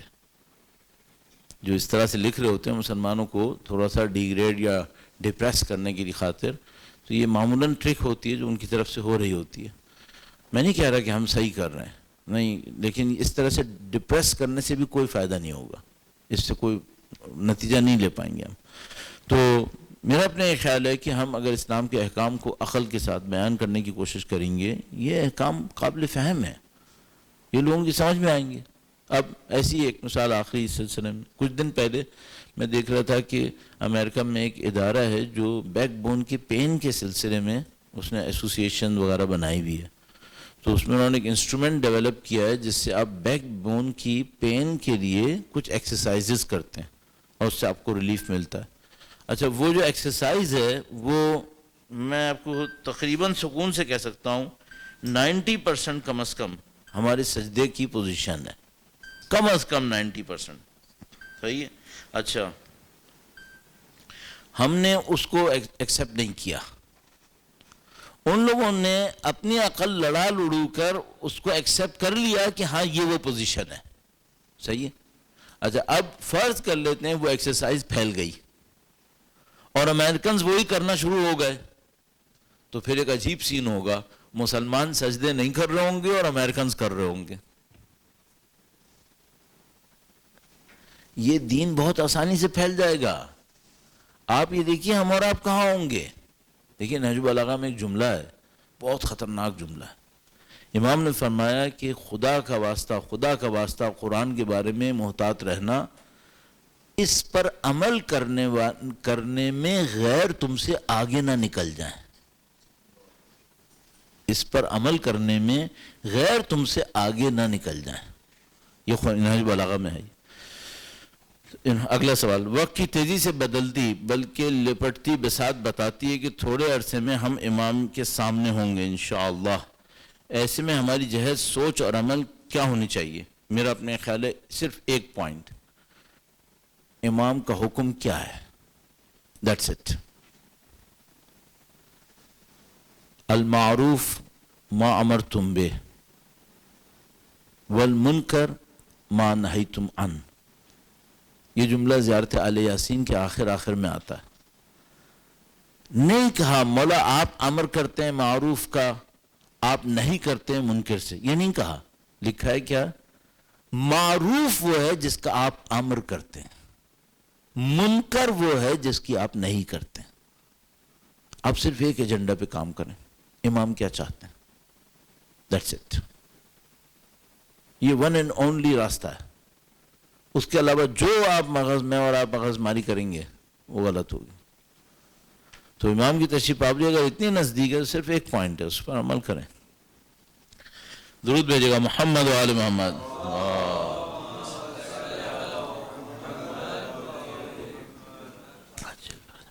لکھا ہے China is currently oppressing the Uyghur Muslims in Xinjiang on the pretext of Islamic extremism. Can the axis of resistance or the Muslim world collaborate with China in such a scenario? لو یہ تو کوئی مسئلہ ہی نہیں ہے. اس سے بڑے scenario میں ہم نے سعودیوں کے ساتھ کولیبریٹ کیا, اس سے برے سیناریو میں ہم نے اسلامک رولرز کے ساتھ کولیبریٹ کیا. کون سا اسلامک رولر ایسا رہا تھا جس نے اپنی پبلک کے ساتھ جسٹس کیا تھا؟ بحرین کے ساتھ کولیبریٹ نہیں کر رہی کیا پوری دنیا؟ تو پھر چائنا کو ہی کیوں پکڑے میں؟ اس وجہ سے کہ امریکہ اس کے خلاف کام کرنا چاہتا ہے. تو میرا خیال ہے انہوں نے یقیناً ظلم کیا ہوگا زنکیانگ کے اندر, اور مجھے اس میں کوئی ڈاؤٹ نہیں ہے کہ چائنیز یہ کر سکتے ہیں. لیکن یہ کہنا کہ صرف چائنیز یہ کر رہے ہیں, نہیں, 100% غلط بات ہے. مثلا میں آپ سے پوچھتا ہوں, اگر چائنا نے مسلمانوں پہ ظلم کیا زنکیانگ کے اندر, تو مثلا میں آپ سے پوچھوں گا برطانیہ نے کتنوں پہ کیا اور ابھی تک نہیں کر رہے کیا؟ امریکنز کے بارے میں کیا کہیں گے؟ کتنے مارے ہیں افغانستان کے اندر, عراق کے اندر؟ کیا مسلم ورلڈ امریکہ کے ساتھ کولیبریٹ نہیں کر رہی کیا؟ ہم خود نہیں کر رہے کیا؟ تو صرف چائنا کا تذکرہ کیوں ہے؟ چونکہ وہ اینٹی امریکن لابی میں ہے, اور اینٹی امریکن لابی اس کو ذلیل کرنے کے لیے یہ پوائنٹ ریز کر رہی ہے. ادروائز وہ خود کیا کر رہے ہیں؟ تو یہ جھوٹ نہ بولیں. وہ ایک ڈیمونسٹریشن ہوا آئرلینڈ میں, اسکاٹ لینڈ میں, وہی بہرحال اس علاقے کی طرف. وہ تھا یوکرین کی جنگ کے معاملے میں ویسٹرن کنٹریز کے خلاف. یوکرین کی جنگ کے معاملے میں ویسٹرن کنٹریز کے, رشیا کے خلاف نہیں, ویسٹرن کنٹریز کے خلاف. کیوں؟ انہوں نے کہا کہ ہم یہ نہیں کہہ رہے رشیا صحیح کر رہا ہے, ہم ویسٹ سے یہ کہنا چاہ رہے ہیں تم اس کے نام پہ ہمیں دھوکہ دینے کی کوشش نہیں کرو, ہمیں پتہ ہے تم زیادہ ظالم ہو. یہ پوائنٹ ہے. تو اس نے کہا کہ ہم نہیں کہہ رہے رشیا نے حملہ کیا صحیح کیا یوکرین کے اوپر, اس نے غلط کیا, لیکن تم یہ سمجھ رہے ہو کہ تم ہمیں دھوکہ دے دو گے اور اس کے نام پہ ہمیں اپنی حمایت میں لے لو گے, ہم نہیں آئیں گے تمہارے ساتھ, تم اس سے بڑے ظالم ہو, تم نے اس طرح کے کام 10,000 دفعہ اور کیے میں, تو تم ہمیں دھوکہ مت دو. یہ پوائنٹ اچھا ہے. لکھا ہے پاکستان میں مختلف قیادتوں کی وجہ سے جو مین فوکس ڈیولپمنٹ پر ہے نہیں ہو رہا ہے, جیسے ایجوکیشن, ریسرچ, ہیلتھ کیئر, تو ان مختلف گروپس کو بالائے طاق رکھتے ہوئے, طاق کو تے الف کاف سے لکھا ہوا ہے, ہاں تو وہ طاق تو رکھ لیا جائے گا, کوئی مسئلہ نہیں ہے.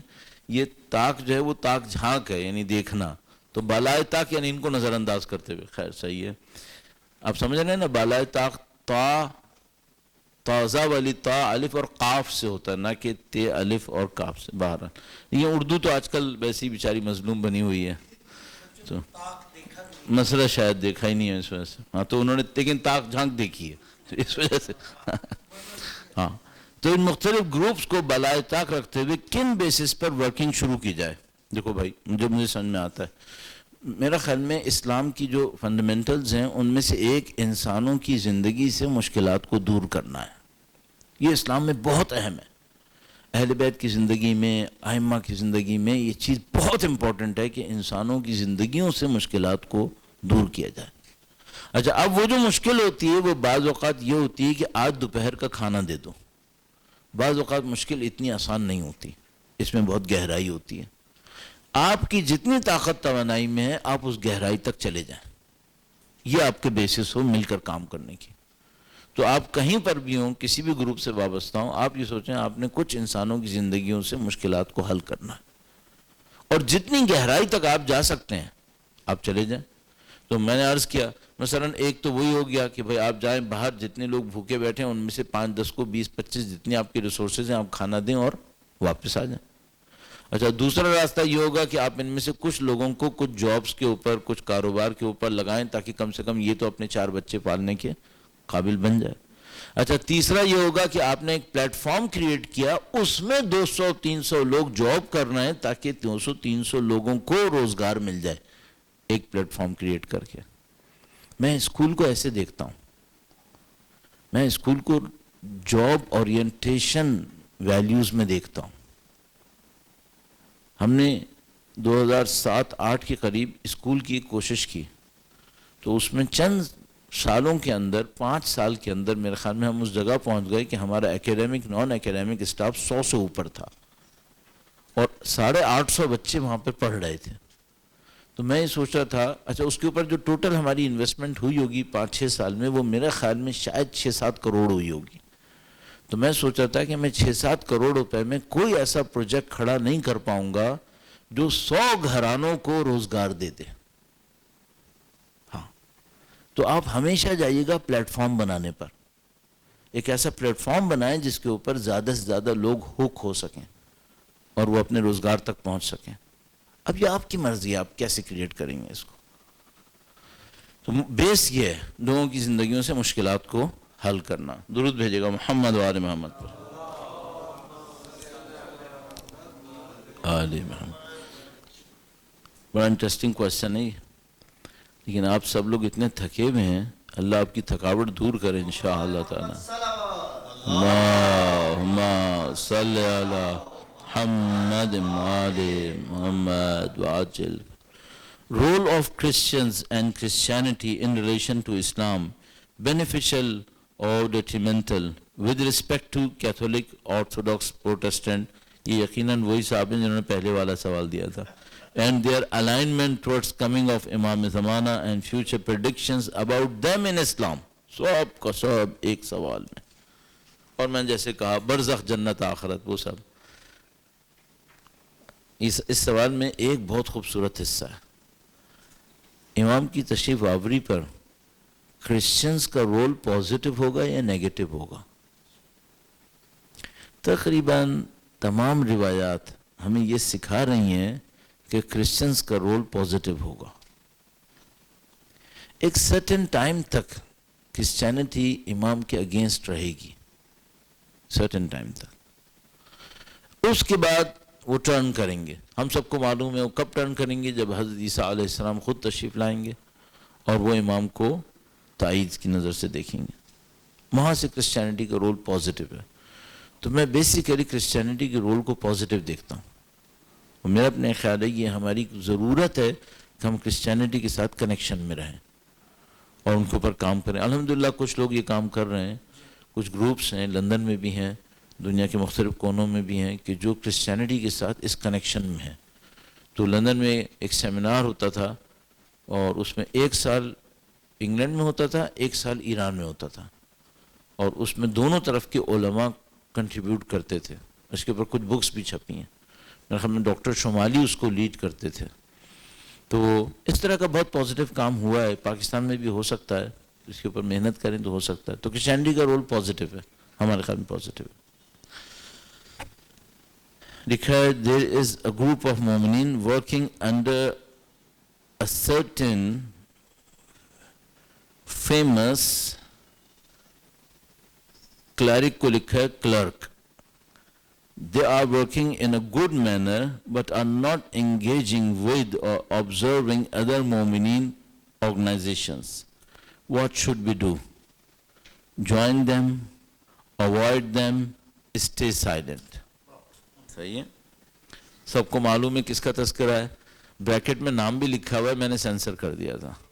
صحیح ہے. تو اس میں یہ تھا کہ ظاہر ہے کہ اس ایشو کے اوپر 5 منٹ میں کچھ بھی کہہ سکتا ہوں, لیکن 5 منٹ میں کہنا آسان نہیں ہوگا. یعنی اس سے یہ ہوگا کہ میرے خیال میں کنفیوژن, بقول آپ کے کنفیوژن زیادہ کریٹ ہوگی اور سولوشنز جو ہے وہ کم ہوں گے. صحیح. تو میں ایک بات ہمیشہ اپنے طور پہ سوچتا ہوں, آپ نے یقیناً سنا ہوگا, وہی کہ کیا ایسا ہو سکتا ہے کہ میں اپنے کام کو بڑھانے کے لیے ضروری ہو کہ دوسرے کو گھٹاؤں؟ کیا یہ ہمیشہ ضروری ہے؟ میرا خیال میں ضروری نہیں ہے. میرا خیال ہے کسی کے کام کو اگر ہم اچھا نہیں بھی سمجھ رہے تو اس کا ایک راستہ یہ ہے کہ آپ اپنا پازیٹیو کام زیادہ کریں. آپ نے پازیٹیو کام زیادہ کریں. ایک خطبہ ہے، خطبہ نمبر 50 نہج البلاغہ کے اندر، مرحوم مفتی جعفر حسین صاحب علی اللہ مقامہ شریف کی ترتیب میں خطبہ نمبر 50. اس میں امام نے یہ بیان کیا ہے کہ حق اور باطل کے اندر جو جنگ ہوتی ہے اس میں حق اور باطل کیوں اس معرکے میں اترتے ہیں، یعنی کیوں ایسا ہوتا ہے، ورنہ حق اور باطل میں کوئی مقابلہ ہے ہی نہیں اصلاً، تو ہوتا کیوں ہے؟ تو انہوں نے ایک بات کہی، امام نے ارشاد فرمایا، کہا کہ باطل حق سے ایک مٹھی اٹھا لیتا ہے اور لوگوں کو وہ مٹھی دکھاتا ہے جو حق کی ہوتی ہے. پھر امام نے فرمایا حق بھی باطل سے ایک مٹھی اٹھا لیتا ہے اور اس پر دشمنوں کی زبان تیز تیز چلتی ہے.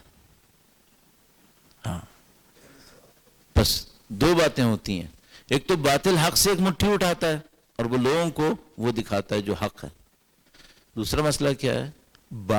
حق بھی باطل سے ایک مٹھی اٹھا لیتا ہے جس پر دشمن کی زبان تیز تیز چلنے لگتی ہے. صحیح ہے؟ تو اگر آپ یہ کہہ رہے ہیں کہ آپ حق پر ہیں تو کم سے کم آپ باطل سے مٹھی نہ اٹھائیں. ہم باطل سے مٹھی نہ اٹھائیں تو پھر آپ کے خلاف زبان تیز نہیں چلے گی. اور آپ یہ توقع کریں کہ جو باطل پر ہو وہ حق سے مٹھی نہیں اٹھائے گا، یہ کبھی نہیں ہوگا، کیونکہ وہ تو یقیناً اٹھائے گا. صحیح ہے؟ تو میرا خیال ہے عزیزان محترم، چاہے آپ کسی بھی پارٹی کو حق کہیں، کسی بھی پارٹی کو باطل کہیں، ڈائنامکس یہ ہیں. یہ خطبے میں بیان ہوئے ہیں، آپ خطبے کو دیکھ سکتے ہیں. آپ کچھ کہنا چاہ رہے تھے؟ مثلا میرا ایک نظام ظلم ہے. میں ایک مثال دیتا ہوں.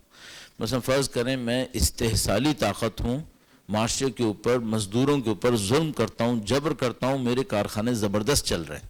صحیح ہے؟ اور ہر ماہ رمضان میں روزانہ 300 آدمیوں کو افطار کرواتا ہوں. صحیح ہے؟ تو میں لوگوں کو کون سا حصہ دکھاؤں گا کہ میں روزانہ 300 آدمیوں کو افطار کراتا ہوں، اور یہ وہ وجہ ہے جو ہمارے انڈسٹریلسٹ افطار کرواتے ہیں. یعنی یہ لاکھ لوگوں کو بھوکا مارتے ہیں اور 500 کو کھانا کھلاتے ہیں. ہاں، یہ کرتے ہیں. لکھا ہے کہ پھر وہی ناموں کو لکھا ہے، میں نے کچھ نام لکھے ہیں کہ پاکستان میں شیعہ قیادت ان کے ہاتھ میں ہے، پھر نام لکھے ہیں بہت سارے. اس کے مد نظر پاکستان میں شیعوں کو درپیش یعنی مسائل ہیں، یہ لکھے ہیں. ان سے کیسے بچا جائے؟ کس سے؟ ناموں سے یا مسائل سے؟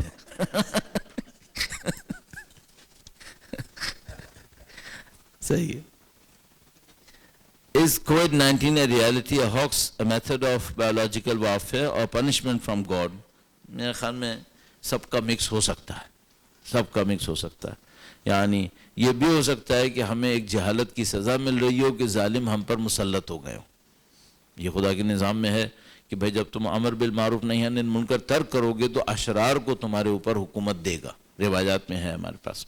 جب وہ اشرار حکومت پہ آتے ہیں تو کیا کرتے ہیں؟ ہیلے بہانے سے آپ کے ارادے کو پامال کرتے ہیں. تو وہ ایک ہیلا بہانہ بیماری بھی ہو سکتا ہے، ایک ہیلا بہانہ 10,000 نظریات، افکار مصنوعی ہو سکتے ہیں. تو میرا اپنے خیال ہے کہ یہ سب کچھ ہو سکتا ہے، اور ممکن ہے بیماری کا چیپٹر بھی تھوڑا بہت ہو جس کو یوٹیلائز کرنے کے لیے لوگ بیٹھے رہتے ہیں. تو مثال کے طور پر اگر کوئی بیماری نیچرلی بھی پھیلی تو کیا جو استحصال کرنے والی طاقتیں اس کی بیس پہ استحصال نہیں کریں گے؟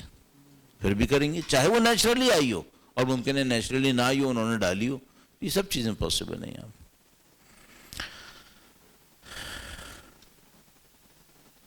بہت اخلاقی سوال کیا ہے.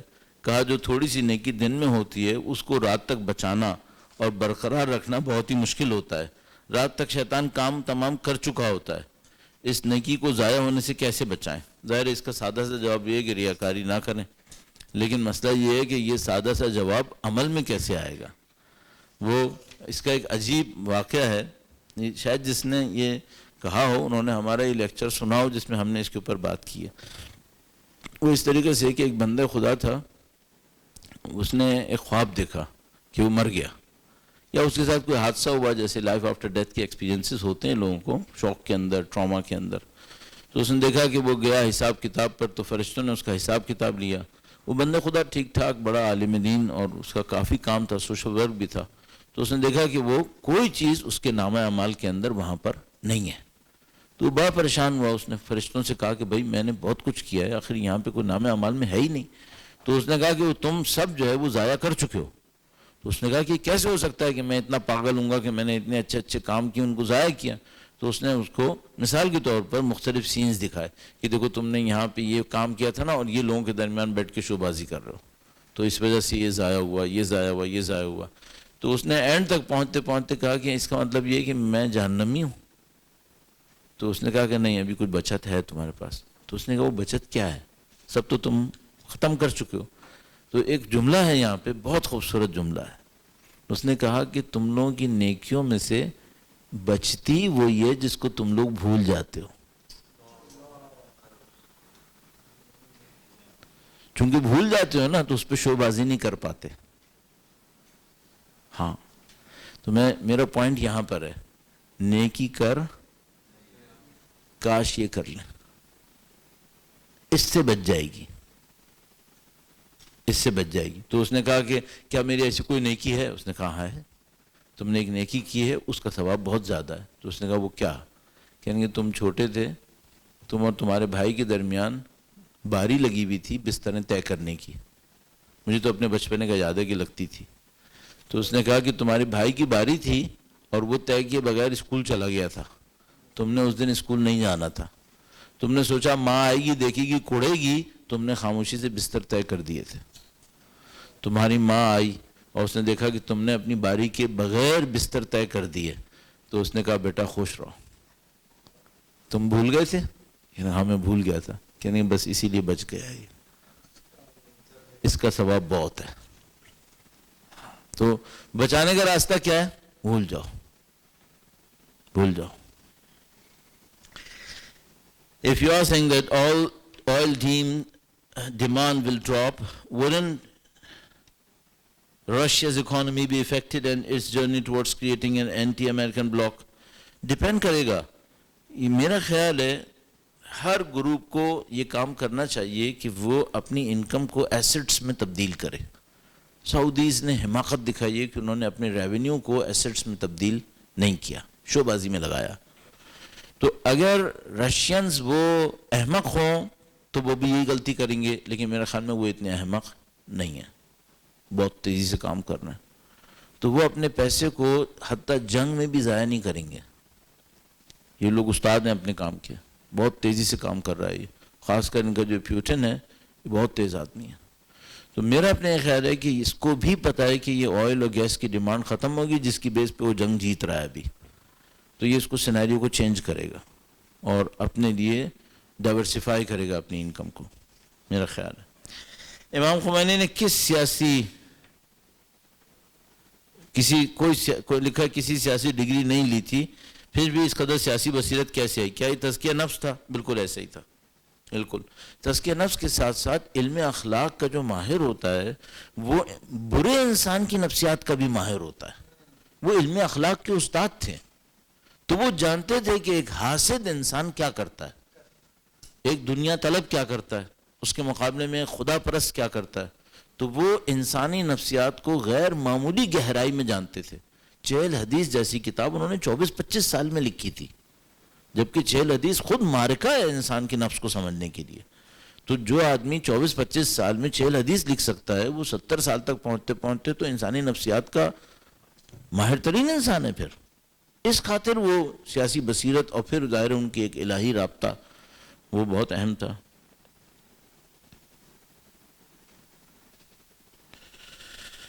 انہوں نے لکھا ہے کہ اگر کوئی ایک میسج مثلا ڈسپلے کرنا چاہیں یوتھس کے لیے تو وہ کیا ہو سکتا ہے؟ یہ بہت سخت بات ہے کہ بھئی ایک انسان یہ کہے کہ بھئی ایک میسج کوئی بات ہو جو پوری زندگی کو تبدیل کرے. تو مثلا میں 1 نہیں کروں گا، میں 2 کروں گا، 1 کی جگہ 2 کروں گا. 2 باتیں میں یہ کہوں گا کہ نمبر 1 سچے بنو، نمبر 2 نماز اول وقت پڑھو. میں 2 باتیں کروں گا. نمبر 1 سچے بنو. کیوں؟ ہم سب کو معلوم ہے سچائی کے مقابلے میں جھوٹ تمام برائیوں کی جڑ ہے. اگر کوئی جھوٹ سے بچ جائے بنیادی ترین برائیوں سے بچ جائے گا. ایک بات، نماز اول وقت تمام اچھائیوں کی جڑ ہے. اگر کوئی نماز اول وقت پڑھتا ہو بے پناہ اچھائیوں کے دروازے اس نے اپنے اوپر کھول دیے ہیں. اور آیت اللہ بہجت کے استاد آیت اللہ قاضی کے بقول اگر کوئی شخص اول وقت نماز پڑھتا رہے اور اعلیٰ معنوی مقامات تک نہ پہنچے تو کہا کہ مجھے لعن کرے. پھر تو اس کا مطلب ہے اس میں کوئی راز ہے.